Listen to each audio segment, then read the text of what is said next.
All right, everybody, I'm ready to get started.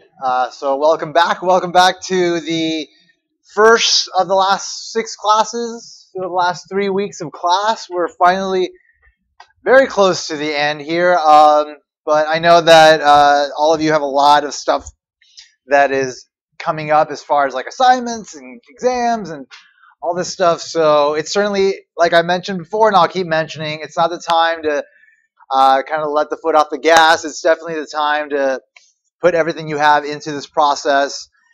Don't detach from it. Don't like shy away from the responsibilities. Don't be afraid of it. Just like, this is what you signed up for. This is the nature of what you're doing. Like, just embrace it and just let it consume you, and it will be over in a month. And then you'll be able to kind of, like I said before, just kind of decompress, reboot, and have a new outlook for the new year. I know there's some people that generally do graduate at the end of the spring semester, but I don't think any of you are graduating, right? Anybody graduating? Okay, good. So therefore, you've got like more school coming up. Like, this is about building a foundation for whatever it is that's going to come next, whether it be business or not business. Like, anytime you take GE classes, it's good to kind of just like think of them not necessarily as in terms of like, what is this information going to do for me later in terms of my career, but like, you know, what is the value of what we're doing? What is it that they're doing in this discipline that might be of interest to me? Maybe you will figure something out that we do in a class like this that will help you understand other things that you do in classes that aren't even related, but maybe use the same tools, maybe use the same logic, things of that sort. I remember I took Psych 2. I took Psychology 101, and then I took Psych 2.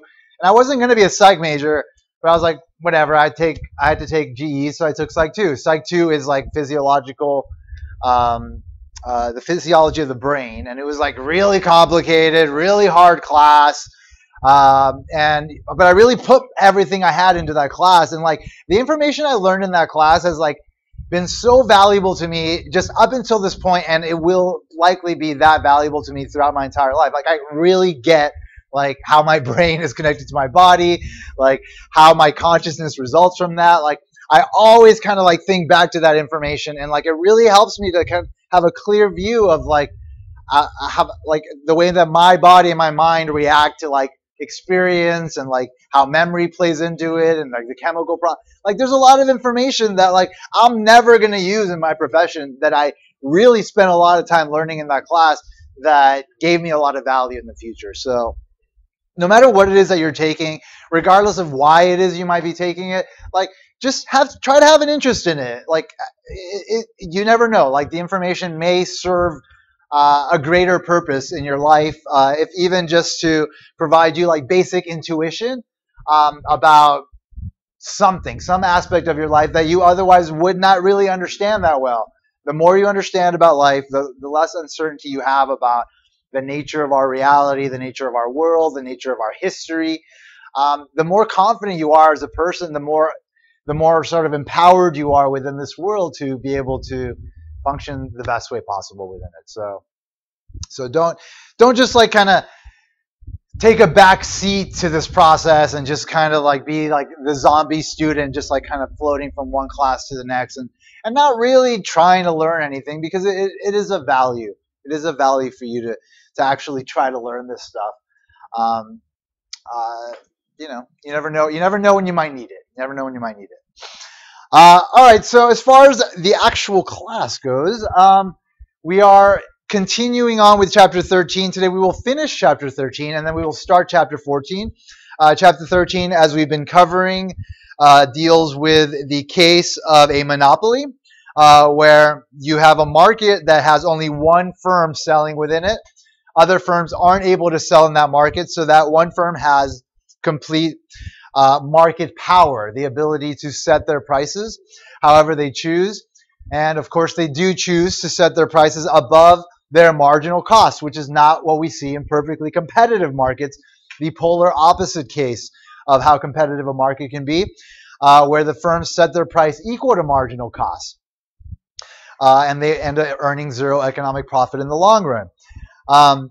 So in a monopoly, you have as much sort of control of what happens in the market outcome that a firm can have, and that tends to be bad for society as a whole.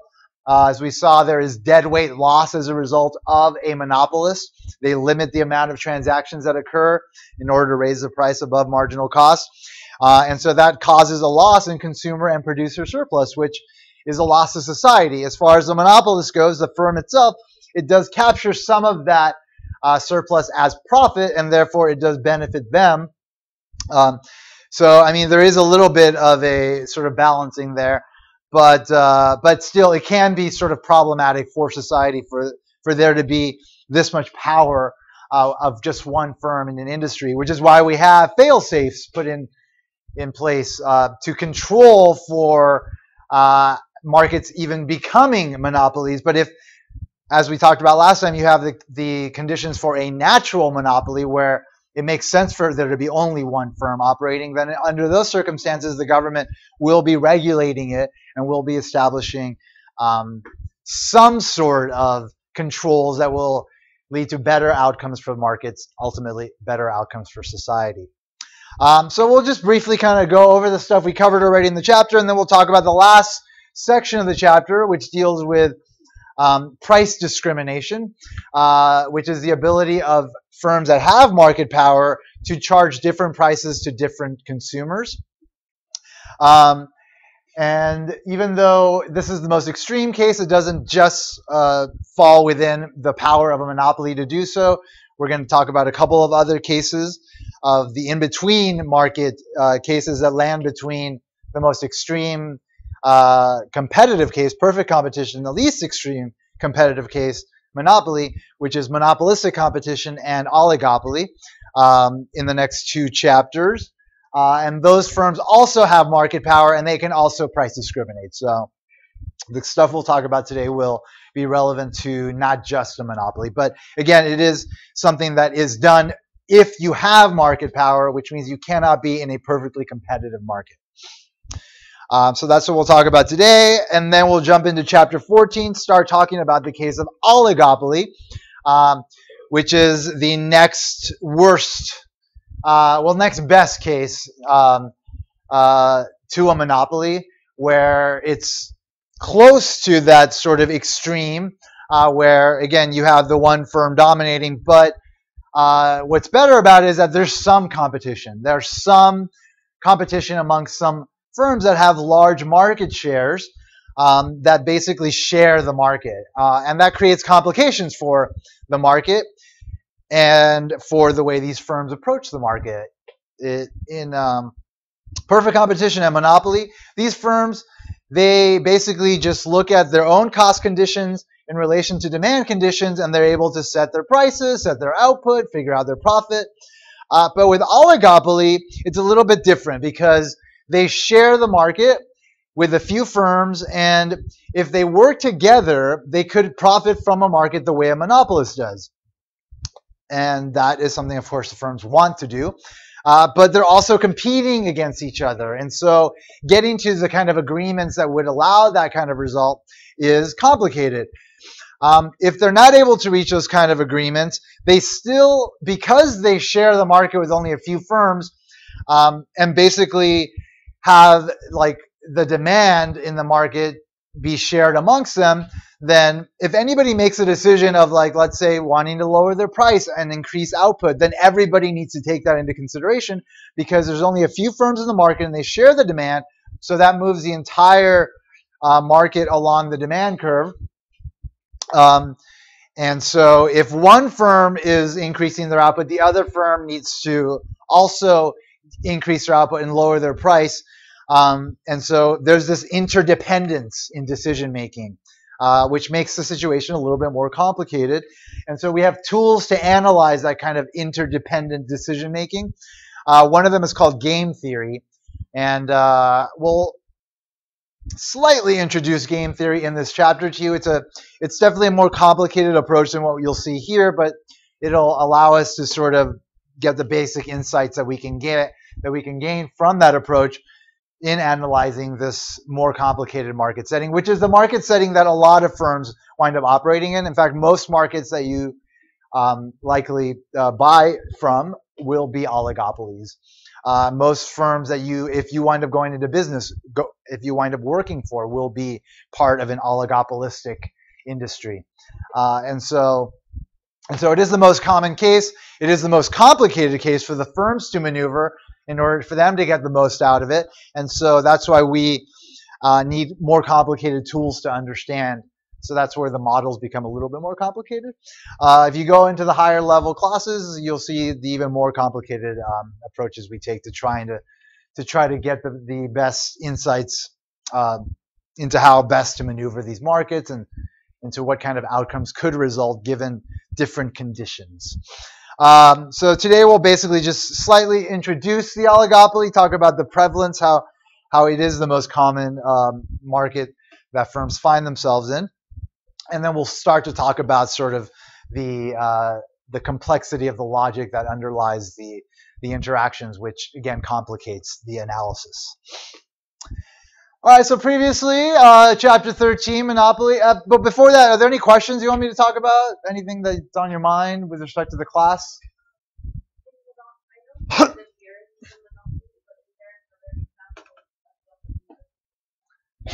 Well, we talked about like utilities. So like generally utilities will have monopolies over areas. And then it just depends. Like you can find. So it depends on how you define the products that the firms sell. So if you think about like the soda industry, like you can say, well, you know, there might be just one firm selling a particular type of soda, and you can define the industry that way. Or you can say, oh, well, soft drinks is the industry, and therefore that firm is not a monopoly. So sometimes it's a matter of perspective. So that's why it's not totally clear cut on how you can easily identify a monopoly. And that's why it becomes a little bit complicated in the government when they're trying to sort of try to control for firms becoming monopolies, because like firms that want to become monopolies will hire lawyers to fight the government and then try to define like the product that they're in as broader than what they're actually selling, so that then they don't get identified as a monopoly. So it's actually a big kind of contentious issue in business, but it's a good question. All right, so meaning of monopoly, again, we talked about how there's only one firm in the market. De Beers, as you mentioned, is a very obvious case of a monopoly. And what monopolists do, they have market power. They're able to raise their prices and limit output in markets. The reason why they're able to do that is because of barriers to entry. Something is stopping other firms from getting into the industry and competing against these firms. The control of a scarce resource or input, increasing returns to scale, decreasing average costs of production as they get larger. Technological superiority, ability to produce something others aren't able to produce. A network externality, the benefits of having their product be the one that everybody wants of that product class, like Microsoft Windows is an operating system that anybody could create, but nobody's going to use anything other than Microsoft unless they use Apple. So Windows is a monopoly because of the network externality due to the popularity. Government created barrier to entry, legal restrictions that stop other firms from operating in a market will create the conditions for a monopoly. We talked about how monopolists maximizes their profit. Well, the first thing they consider is, of course, their demand in the marketplace.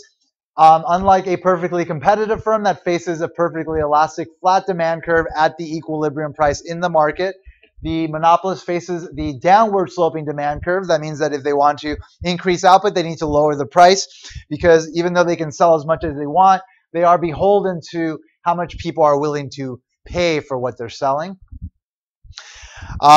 Because they face that downward sloping demand curve, their marginal revenue, the extra revenue gained from selling additional units, is less than the price, which is different than a perfectly competitive firm whose marginal revenue is equal to the price, because they face that perfectly elastic demand curve, so they can increase output as much as they want. Every extra unit they sell will get them the price, the market price. So selling more does not affect price. They are price takers, as opposed to a monopolist who's not a price taker. who, if they want to sell additional units, they have to lower the price on existing units. So the extra revenue they gain from selling additional units is not the extra revenue they gain from the price they get from the extra unit, but the extra revenue they gain from the price they get from the extra unit minus the revenue they lost from the amount they had to lower the price on the existing units they could have sold at a higher price. The revenue they lose is called the price effect. The revenue they gain is called the quantity effect. We covered this already twice. Anyway, so we've established that they have a downward sloping demand curve and that their marginal revenue is less than demand, and this is their marginal revenue curve. In order to figure out how to maximize their profits, in order to set their output level, they first look at their marginal costs. They compare it to marginal revenue, and at the point where marginal cost equals marginal revenue, that's the point that they choose to supply. So this is the optimal quantity for the monopolist, the point where their marginal cost equals their marginal revenue. Once they figure out how much they want to supply, then they have to figure out how much people are willing to pay for that. Then they go up to their demand curve and set their price. So once they figured out how much they're going to sell, they go up to the demand curve, set their price, and then they need to figure out, well, is it even profitable at this price quantity combination for me to operate? That in order to figure that out, they have to go down to the average total cost curve to see what is my average total cost of producing at this quantity. For this particular monopolist, the average total cost of producing is less than the price. So this is the profit for the individual unit times the amount they're selling, represented by this rectangle geometrically, is the monopoly profit. So that's how you are able to establish how much they're going to sell, what price they're going to sell, and be able to identify the profits of a monopolist. Because there's barriers to entry, monopolists will earn profits in the long run. Other firms will not be able to come into the market and erode these profits like they do in perfectly competitive markets, which wind up yielding zero economic profits in the long run.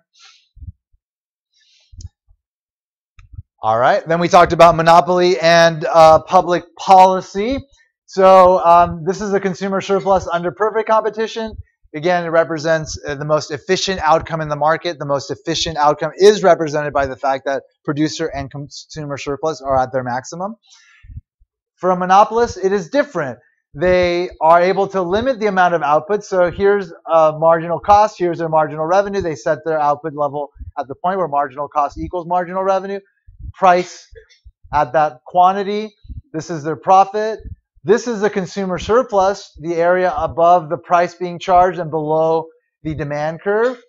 And so this amount here represents the deadweight loss of the market. This is the amount of consumer surplus that would exist if the market was perfectly competitive and the firms set their prices equal to marginal cost. So this is where the perfectly competitive market would operate, which is represented here.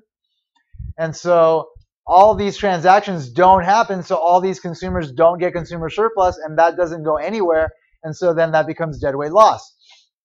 This profit was consumer surplus, though, for the perfectly competitive firms. The monopolists took that as profit. So you don't lose all of the consumer surplus. Some of it does get reallocated to the monopolist firm. And so the deadweight loss is not as big, but and so the firm does benefit from that, but definitely society loses as a whole as a result of it. Because of that, as I said, governments want to control the amount of monopolies there are. So a few ways that they do so. One is they just take ownership of the monopoly, and that can cause some issues because with firms there is this profit motive, and so they're very careful about always minimizing their costs and maximizing their output. And that's not always the case with the government. The government is more concerned about following regulations. And so they wind up potentially running very inefficiently. You might often hear criticisms of like the post office being, again, a government-run monopoly, that a government-run firm that is always kind of running at a loss. And so they usually point the finger that the post office just doesn't know how to operate as a good business, as it were. But other evidence has suggested otherwise, and you'd have to look deeper into the subject in order to understand it better. So it's not good to kind of throw a bit of shade on the post office, as is generally the case when people talk about the post office. There is some sort of mitigating factors that make the post office run at the way it does. The point I'm trying to make is that, yes, it's true that government's operating firms can be problematic overall for efficiency in terms of like the firms minimizing costs and them not running at a loss, but that's not always the case. And so we should be very careful to discern between the cases where it is and it is not, versus just make blanket statements about that. Another thing we can do is regulate. So the government can just regulate the monopolies that are dominating a particular market. One thing is they can set a certain price ceiling, basically say the price cannot get above a certain level. As we know, in the perfectly competitive case, which is what we were studying at the beginning of the course, setting a price ceiling below an equilibrium will result in a shortage. But when you have a case of market failure, which is what the cases involving market power are, when firms are able to manipulate market outcomes because they have some control over it. When you have a market failure like that, a price ceiling might actually work to improve the situation versus like create an adverse result like a shortage. So we looked at the optimal price regulation for a natural monopolist, and the optimal point of pricing for the government to set for these markets is the point where price equals the average total cost of production. So by the regulator saying, well, you can't set your price above the average total cost, and they're basically saying you can't make economic profit, which again doesn't mean that they're making zero profit. They're making accounting profit that's positive. They're at least making what they would make if they took the money invested in production and just invested it in like some basic return in the market. So this is the best way to regulate these firms. Make sure you understand how this works and be able to demonstrate it. We also talked about the case of a monopsonist, which is a similar sort of situation to a monopolist, but instead of them being the sole seller of a good, they're the sole buyer of a good. And so if they are the sole buyer of the good, that means that they are able to basically have some control over the market as well, but from the buying side of it. The most common case is when you look at the buyer of labor in a particular area. If there's a firm that's the only big firm that can hire folks, and they're generally going to limit the amount of people that get hired. They're going to lower the amount of wages that can get paid in those markets. So you can have adverse results in a market, whether it be from a sole seller or a sole buyer, as you see with a monopsonist. All right, now let's move forward with today's material. Talk about price discrimination. So thus far we've considered only the case of a single price monopolist, one that charges all the consumers the same price. Many monopolists find they can increase their profits by price discriminating. Most of us encounter price discrimination regularly when we purchase airline tickets. Most routes in the United States are serviced by only one or two carriers, giving them market power over those routes. And the prices can vary dramatically. A non-refundable ticket, a round-trip ticket, maybe bought in advance on a Tuesday or a Wednesday evening, may cost, let's say, $150 or less if you're a senior citizen or a student, right? There's discounts for those type of situations. If you have to go on a business trip the next day and you just find out about it, and it happens to you maybe on a Tuesday and you're coming back on a Wednesday, the same trip might cost you $550. So we know that on any given flight that people that are on that flight have paid different prices for the exact same good. So let's talk about the logic of price discrimination. Imagine that Air Sunshine offers the only nonstop flights between Bismarck, North Dakota, and Fort Lauderdale, Florida. Assume that there's no capacity problem, so the airline can fly as many planes as the number of passengers warrants. Also assume that there's no fixed cost. We'll assume that there's no fixed cost for now. The marginal cost to the airline of providing a seat is $125, regardless of the number of passengers it carries. Further, assume that the airline knows that there are two kinds of potential passengers. There's business travelers. We'll say there's 2,000 of them who want to travel between the destinations each week. And there's also students, also 2,000, who also want to travel each week. Whether the potential passengers will take the flight or not depends on the price. The business travelers will take the plane as long as the price is no more than $550. So that's their reservation price. That's their willingness to pay. The students have less money and more time. So if the price goes down to $150, they will take the bus. If the price goes above $150, they won't take the airline and they'll take the bus. So that's their willingness to pay is $150. So the implied demand curve here, given that there's only two willingness to pay of two different consumer classes, is this step demand curve where the first 2,000 customers are the business travelers and they're willing to pay $550, and then the last 2,000 customers are students and they're willing to pay $150. And here is the marginal cost of supplying each airline seat. So the airline has to decide what to do given the variation in willingness to pay. If it has to charge everyone the same price, its options are going to be limited. It could charge the $550. If it did, it would get as much as possible out of the business travelers, but obviously it would lose the student market. It could charge $150 and get both types of travelers, but it would make significantly less money from sales to business travelers. It would lose quite a bit of that consumer surplus. If the airline charged $550, it would earn a total revenue of, well, it would only sell 2,000 tickets, so it would sell 2,000 tickets times $550, which is $1.1 million. It would have a total cost of $125 times the 2,000 tickets. So that's $250,000 in cost.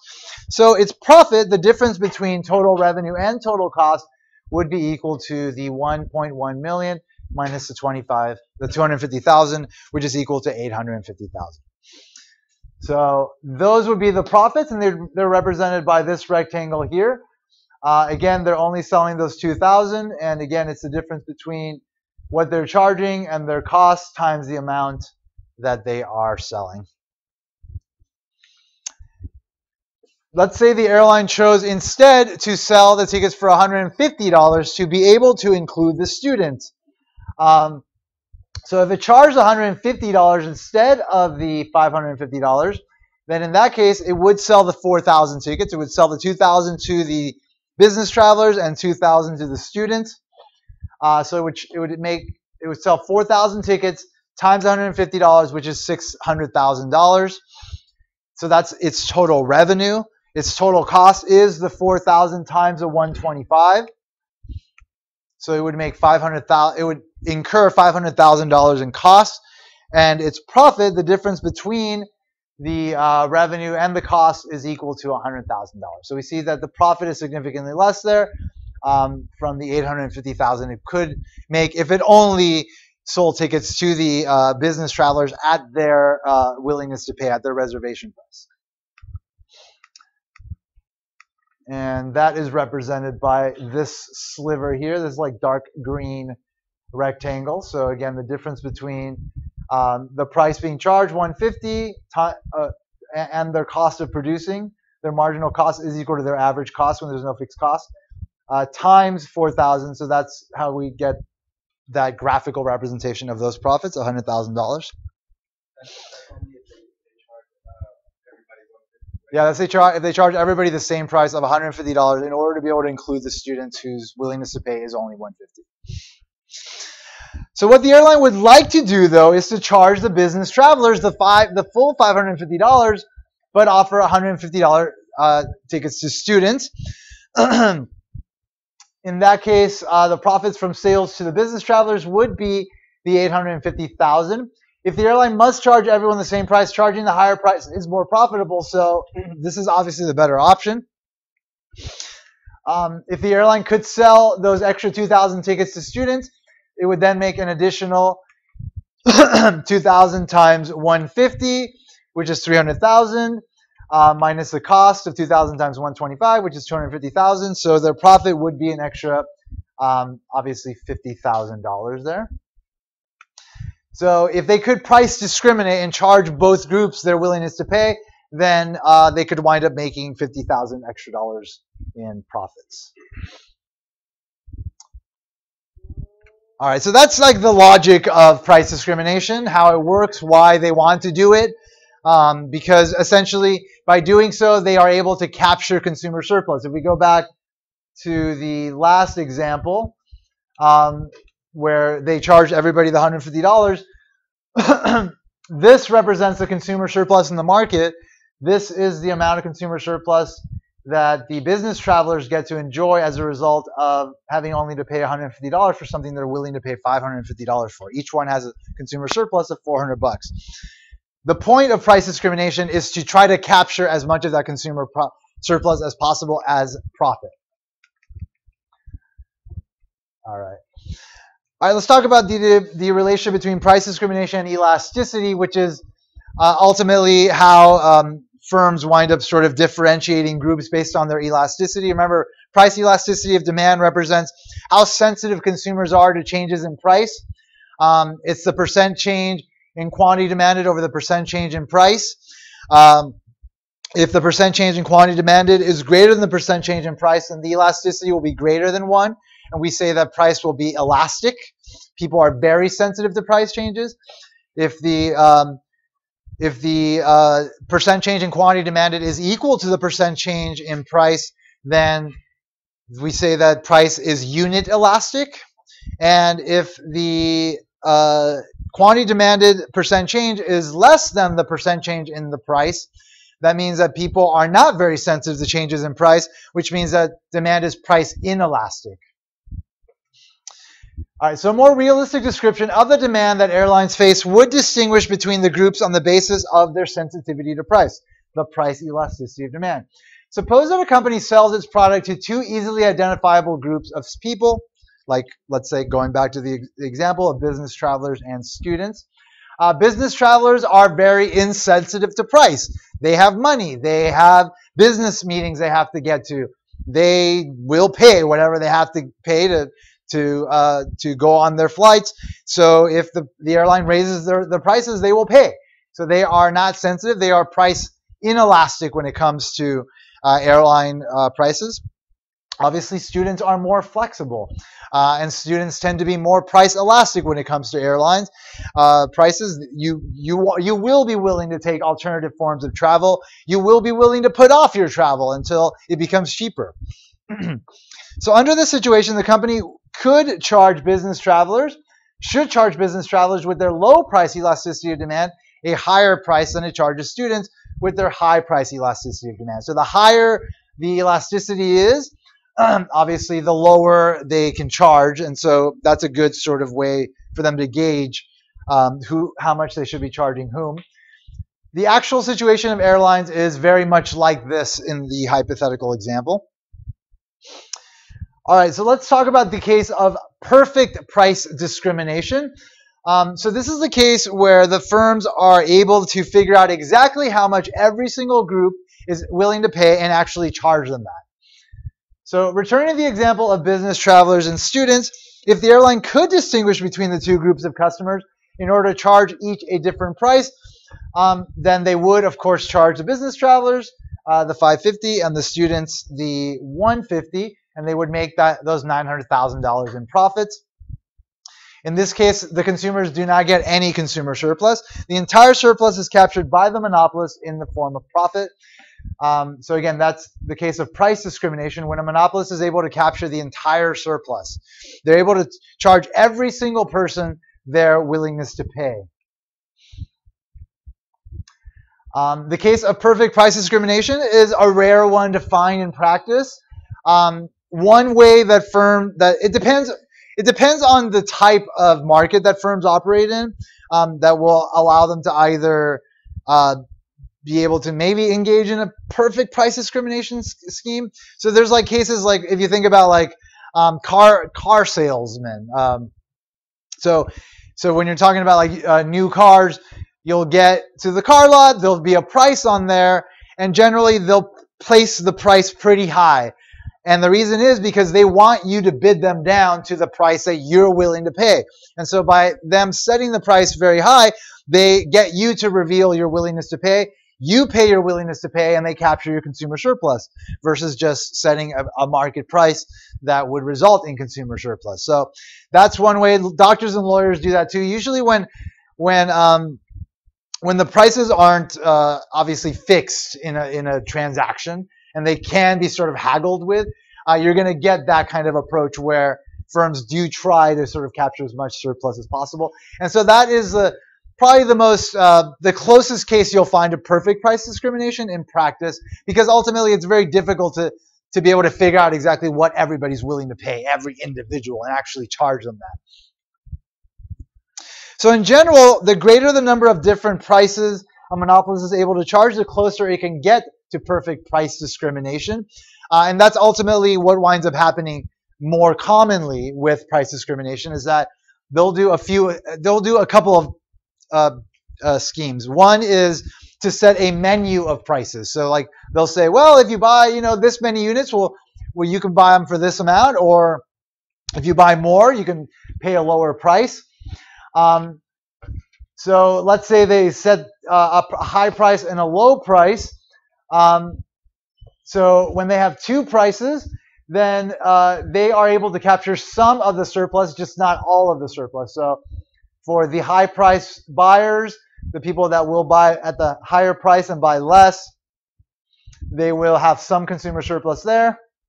And then for these people that have a lower willingness to pay and are willing to buy more, then they will have some consumer surplus as well. So unlike the case of perfect price discrimination where all of the surplus is captured, there are other cases of price discrimination where some of the surplus is captured. Here's a case where there's 3 different prices, and so we see that more of the surplus is captured there with the 3 different types of buyers. Yeah.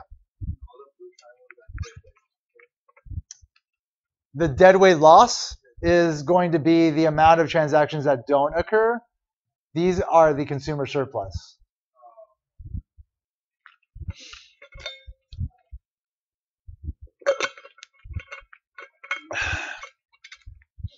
So this is called, we don't name it in this class, but just in general, just so you know, when they put a menu of prices, it's called second-degree price discrimination. And perfect price discrimination is called first-degree price discrimination. All right, so the greater the number of prices, the more consumer surplus will be captured. The greater the number of prices, this is the same thing? I think it is, sorry. I try to clean these up and sometimes I screw up. All right, with a very large number of different prices, the picture would look like panel C, a case of perfect price discrimination. So this is a case where they're able to charge everyone the exact price that they're willing to pay. So profits with perfect price discrimination wind up equaling the consumer surplus that would prevail had the market been perfectly competitive. They've captured all of the surplus as profit, and although it is bad for consumers, it's actually better for society as a whole because you don't wind up with deadweight loss. Like there's not a amount of transactions that don't occur. They all occur. Everybody pays the prices they're willing to pay, and of course the firm captures all of the surplus, so that money does go into the pockets of some members of society. Of course, in this case, it is the wealthy monopolists, oligopolists, whoever. So here consumers least willing to buy the good pay the marginal cost, and the entire consumer surplus is extracted as profit. The examples in this section demonstrate that monopolists that can engage in perfect price discrimination doesn't cause any inefficiency. As I mentioned, there is no deadweight loss. Perfect price discrimination is almost never possible in practice, though, as I mentioned. And just some common techniques for price discrimination include, one is advanced purchase restrictions.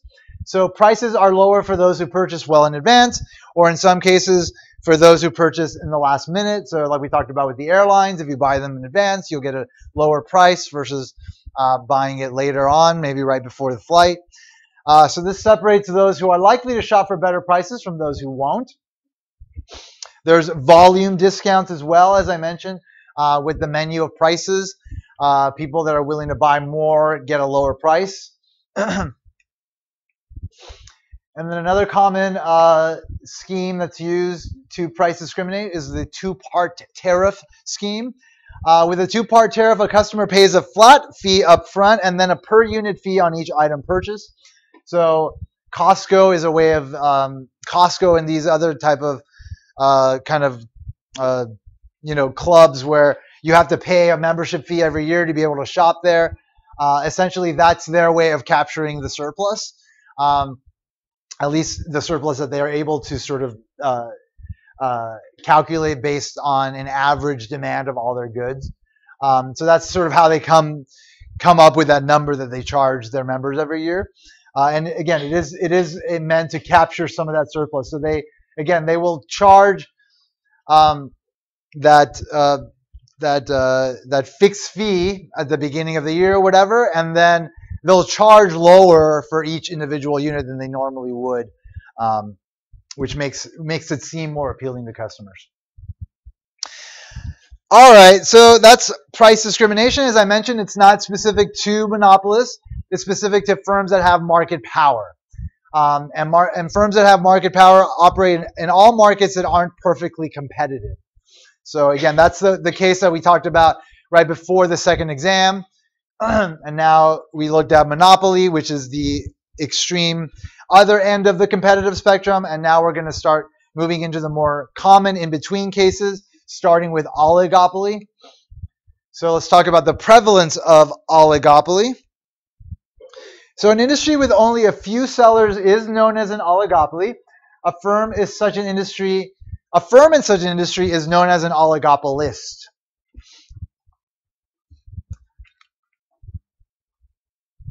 So unlike in a monopoly, there's some competition. The oligopolists do compete amongst each other for sales. And so when you have a situation where there's some market power, but there's also competition, that falls under the case of what we call imperfect competition.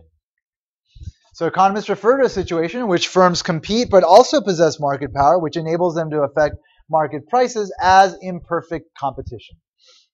Imperfectly competitive markets. Oligopolies and monopolistic competition, which we'll cover in the next chapter, fall under that category.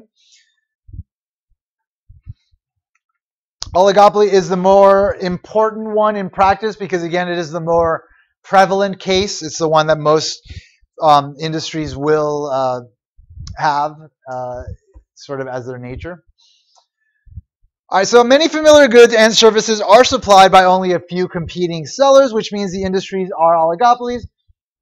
Most airline routes are served by only 2 or 3 airlines, so they generally will have oligopolies over those air routes. In recent years, regularly scheduled shuttle between New York and either Boston or Washington, D.C. has been provided only by Delta and U.S. Airways. The cereal industry is a very clear example of an oligopoly, even though there are 1,000 breakfast cereal breakfast cereal types in the breakfast aisle. There's only 4 large firms that do dominate the market. Kellogg's, General Mills, Post, and Quaker. They control 85% of the breakfast cereal industry. All right, so once again, just to kind of get your bearings on how this oligopoly situation measures up against the other possible contexts for firms. Oligopoly is, again, the next best option from the monopoly being the least competitive with the most price control. Perfect competition being the most competitive with the least price control. Again, everybody's a price taker over here. Oligopoly, again, is part of the imperfectly competitive category, which means, again, that the firms compete and have market power. And the last one that we'll consider in the next chapter is called monopolistic competition. Monopolistic competition is different from oligopoly in that there are not big barriers to entry, which is what is stopping other firms from getting into oligopoly. The barriers to entry we talked about in the last chapter for monopoly are there to some extent, like not to the extent where it keeps all firms out, but there to the extent that it keeps most firms out. And so generally you'll find increasing returns to scale being the biggest one, meaning that the firms have to be big in order to have low costs in order to be able to compete. And so you'll only get like super big firms that dominate the market, and there'll only be a few of them because anyone else that wants to compete has to be that big, and they're not able to. So if the increasing returns to scale isn't so big that it keeps all other firms out, then you're not going to have a monopoly, but you will have an oligopoly. You don't find that in monopolistic competition. In monopolistic competition, firms can compete. The main characteristic of monopolistic competition is that everybody sells a slightly different version of what everybody else sells. So like in the burger market, I've mentioned this before, McDonald's sells Big Macs, Burger King sells their Whopper. Everybody sells a burger. It's the same thing, but everybody puts their own unique kind of brand on it and kind of differentiate it as not a burger, but like their brand of burger, which gives them their own sort of sub-market. But their sub-market has a lot of close substitutes, and so there's a lot of competition there as well. And so that is what characterizes this market setting, and that's the one we'll talk about in the next chapter. And it does lie in imperfect competition as well. Was there a question back there?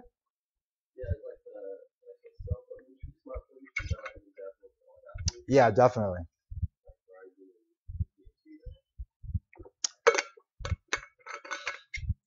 Yeah, most of the things that we buy are generally going to be part of an oligopoly industry.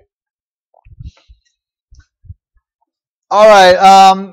So, like I said before, the government is always trying to make sure that there isn't too much market power in industries because you're going to wind up with deadweight loss. It's going to hurt society.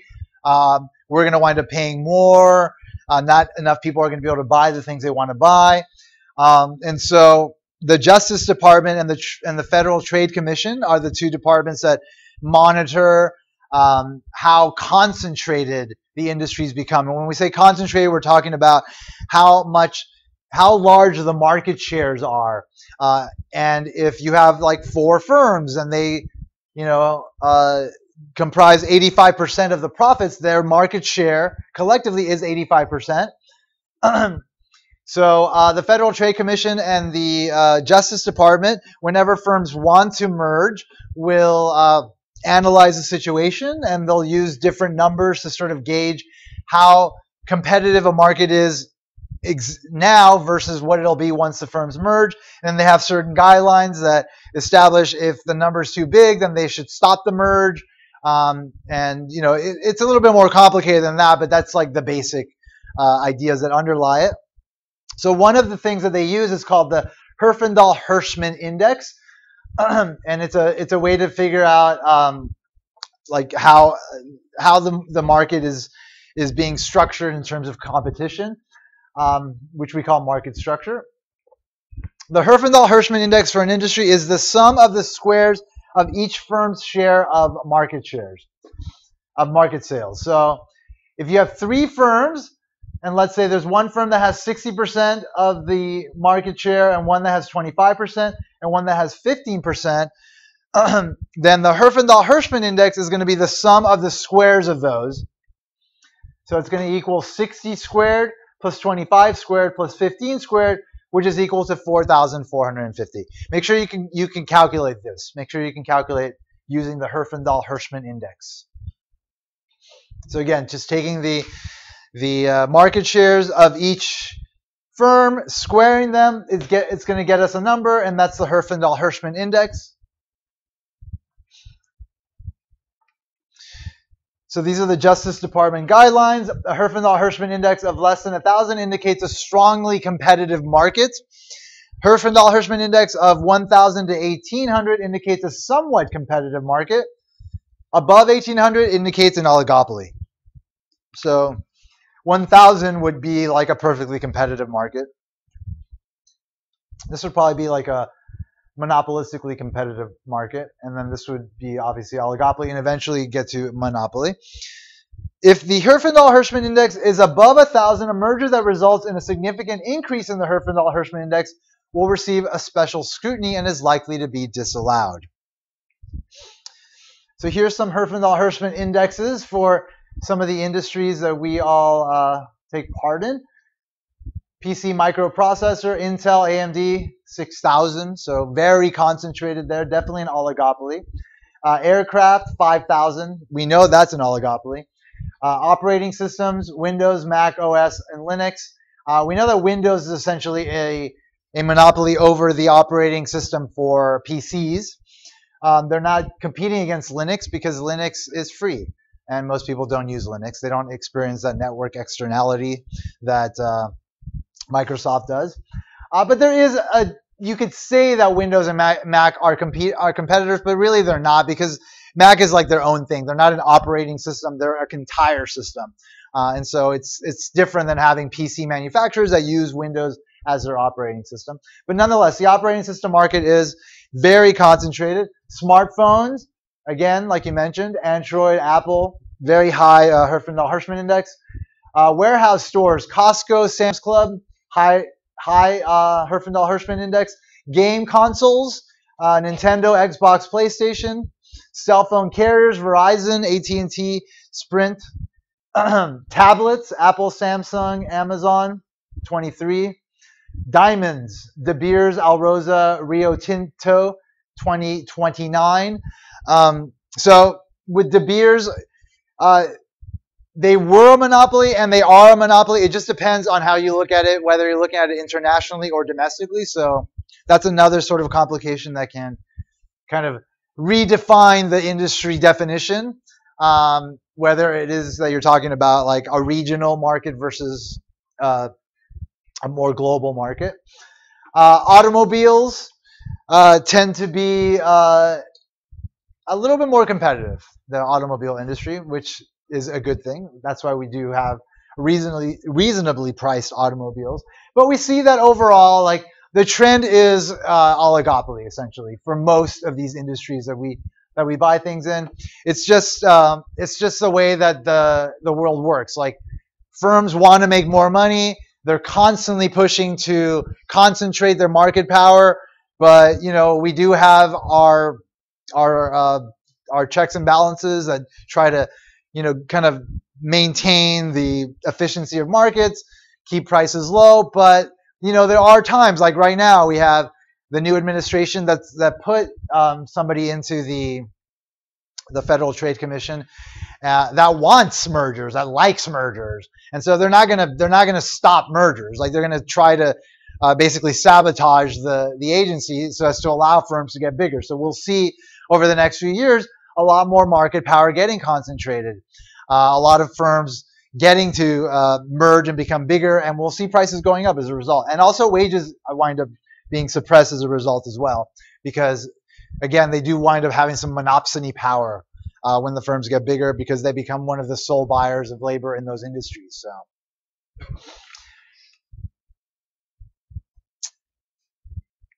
it can be a problem. But if you're going to wind up going into business, it can be a good thing for you, because if you wind up working in these companies, like, you know, you can profit from these situations. So anyway, let's talk more about like the logic of approaching markets from the point of view of these firms, and how they can best wind up making the best moves, like with perfectly competitive firms that set their prices equal to marginal cost, and the monopolists that set their marginal revenue equal to marginal costs and then price above that. What do oligopolists do to to make sure that they're maximizing their profits. So one of the most important questions we've been asking is how much a firm will produce. Up to this point, we've always answered the quantity that maximizes its profits. When it comes to oligopoly, we run into some difficulties. Economists often describe the behavior of oligopolistic firms as puzzles, where again, it's puzzling because there is this interdependence in decision making. The firms are not just considering their own cost conditions in relation to demand, but also what their rivals are doing. And that usually winds up resulting in an outcome that they don't like. They would prefer to be able to not have to deal with their rivals' decisions and make higher profits, of course. All right, so we're going to track a duopoly example. So an oligopoly with only two firms is called a duopoly. An individual firm in these industries is called a duopolist. So imagine that there's only two producers of this thing called lysine, which is a protein used to feed animals. And these two firms that produce it are ADM, which is an American firm, and Ajinomoto, which is a Japanese firm. In 1993, the two firms were busted by the FBI for trying to work together in secret to control the price of their products. So that's the thing. Like, as we saw with the monopolist faces a downward sloping demand curve, right? And let's say there's only two firms in the industry. They share that downward sloping demand curve. So we know what a monopolist does. They set their marginal revenue equal to marginal cost. They set their price above that, and they make profit. If the two firms work together and behave like a monopolist, they could earn the same profits and just split them. In order to do that, they would have to raise the prices and limit the output. It's illegal to do that in the United States. It's illegal to do that in all Western nations. The only case we see that being legal is outside of the jurisdiction of an individual country. So you might have heard of OPEC, the Organization of Petroleum Exporting Countries. They are basically the main oil suppliers from the Middle East. They get together every now and then, and they decide how much output is going to be supplied to the world in order to control the price of oil. That type of behavior would be illegal in any individual country, but because they don't operate within any particular jurisdiction, then they are able to do this. And we're all sort of victims of it, ultimately, because they are rigging the prices. So these folks were trying to do exactly what they do, and they got caught by the FBI. So it's a serious thing that's being done, but obviously there's only so much we can control in the world.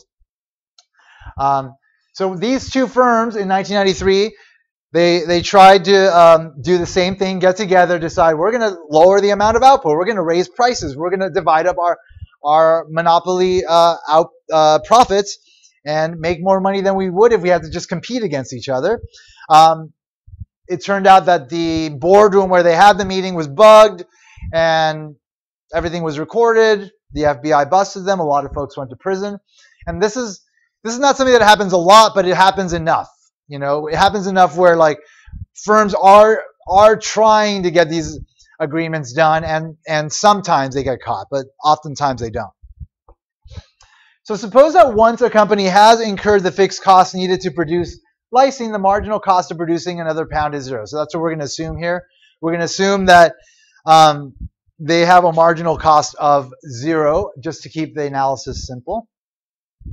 So that means the companies are only concerned with the revenue that they receive from sales. They don't have to worry about costs because marginal costs are equal to zero. So the table shows a hypothetical demand schedule for lysine and the total revenue of the industry at each price quantity combination. So it's just your typical demand schedule with the prices and the quantity demanded. At those prices, the prices are lysine per pound. The quantity is in millions of pounds. As the price goes down, the quantity demanded goes up, law of demand. And then here's our revenue, price times quantity in this column here. If this were a perfectly competitive industry, each firm would have an incentive to produce more as long as the market price was above marginal cost. Since marginal cost is assumed to be zero, this would mean that at equilibrium, lysine would be provided for free. They would set their market price equal to marginal costs because that's what the perfectly competitive firms do. They set price equal to marginal cost. So therefore, we would get the most amount of lysine produced in that industry. Obviously, revenues would be zero. Economic profit would be equal to zero. So with only 2 firms in the industry, though, each would realize that by producing more, it drives down the market price. So it wouldn't want to drive down the market price. They would want to have a higher market price. So we see that at the highest price, nobody's buying, revenues are zero, lower by $1. 10 million pounds are bought, revenues go up to 110. Lower the price by $2, 20 million pounds are bought, total revenue goes up by 200. And we see that revenues keep increasing up until the point where the price of lysine is equal to 6. And then beyond that, we see that the total revenues decrease. And that's again because of the price and quantity effect of a price change. When the firms share a downward sloping demand curve, marginal revenue is less than price. So eventually the marginal revenue will start to be negative, and it'll start to bring down revenues. Because to sell more, you have to lower the price, and what you lose on the prices that are lowered is going to be more than what you gain from selling additional units. So the 2 firms that are in the industry, they know that this is the place that they want to work. They want to work here, and they can divide this up and each make $180 million in revenue. So again, like a monopolist, they would realize that profits would be higher if it and its rival limited the production. The important question then that needs to be answered is how much each firm will produce. Well, they could decide we will produce those 60 units of lysine. Each of us produce 30. We both charge a price of $6, and we earn the most amount of profits possible, given that there's 2 firms in the industry. So when they do that, they do what's called collusion. They work together. So one possibility is that the 2 firms will engage in collusion. They will cooperate to raise their joint profits.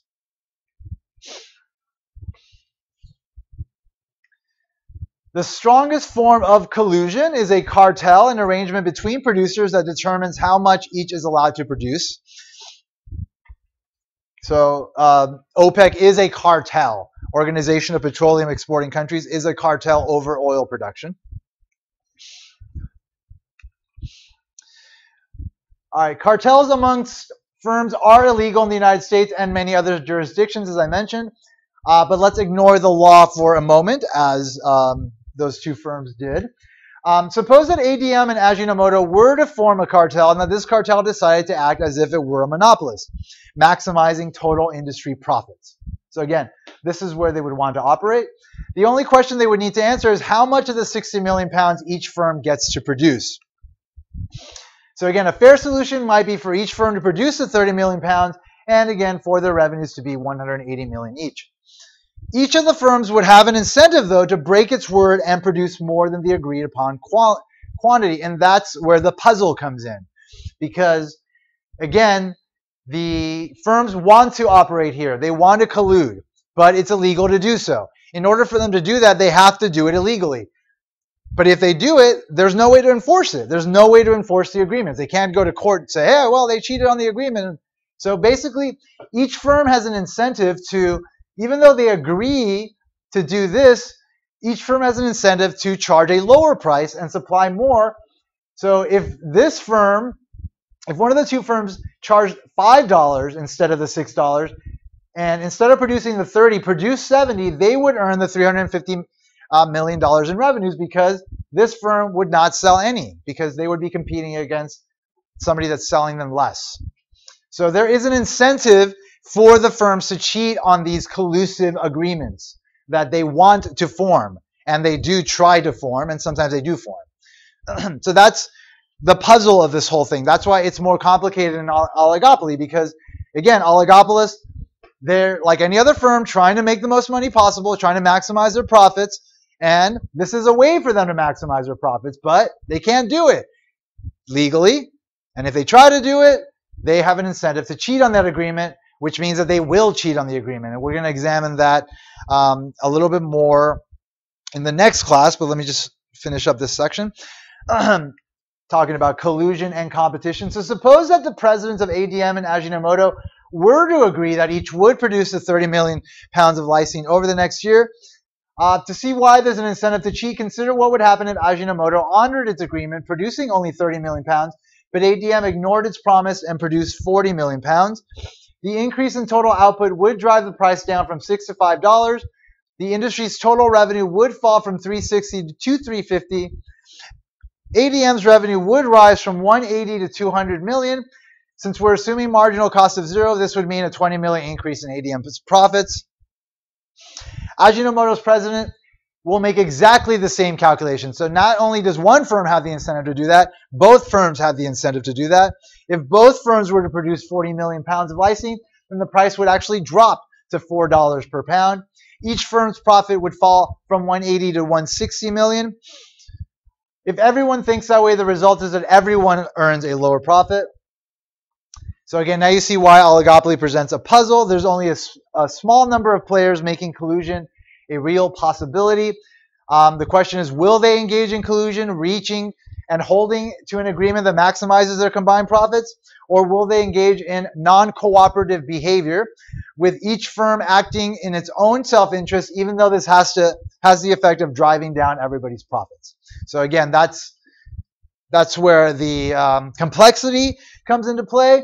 In the next class, we're going to use game theory to sort of analyze the situation and establish, why these kind of agreements will not work, but the fact that they are not just engaging in this type of transaction once, but they are staying in the industry for an extended period of time and have to deal with repercussions of cheating, that in itself provides an incentive for the firms to then abide by an agreement that may not actually be made explicitly. Like they may not actually get into boardrooms and make these agreements together. They may actually just figure out that they should start selling the amount that will maximize their profits at the price that will maximize their profits without talking about it, and see what their rival does. If everybody does that, then they just continue doing it, which is what we wind up seeing, which is how these firms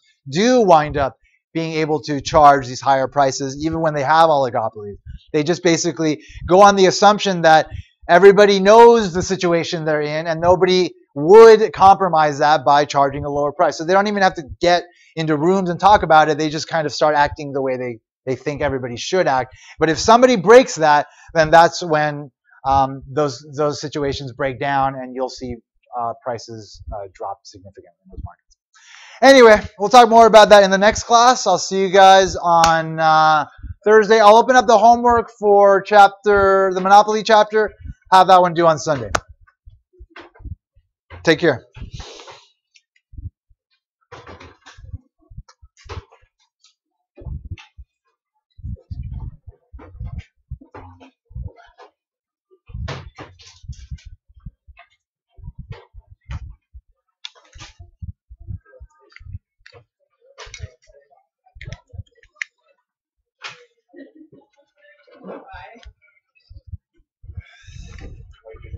Take care.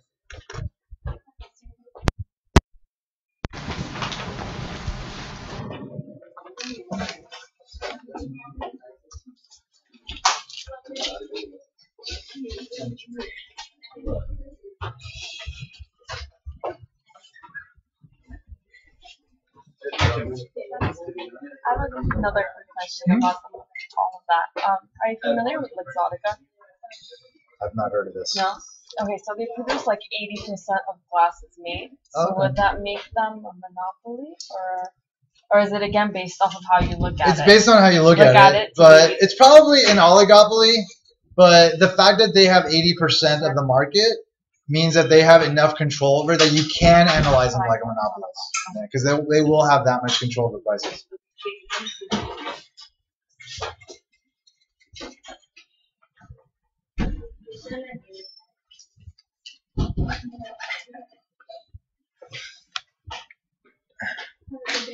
Take care, folks.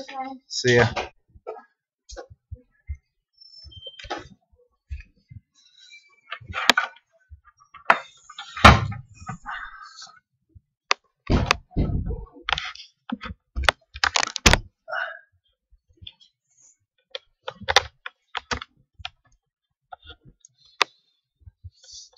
Did you go to USC for grad school? Yeah, I did.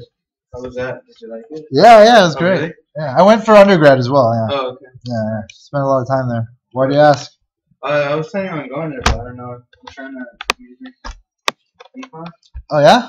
but I don't know. I'm still Oh, cool. still thinking about it. Yeah, it's Yeah. econ and finance. All right. Yeah. Keep thinking about it. But yeah, it's a great school, man. Is it really? It's a good. It's a great experience. So Okay. I recommend it. So we'll see what happens. Just work really hard here. Yeah, of course. I mean, that's all I got. That's all I got. You know, I got school. I got soccer as well, but I mean, I'm only doing that because of like scholarship. Cool. So it pays for my school. Oh, good. I mean, school's my first priority. And school's going well. Yeah, it's going pretty good. Good. Yeah, I got a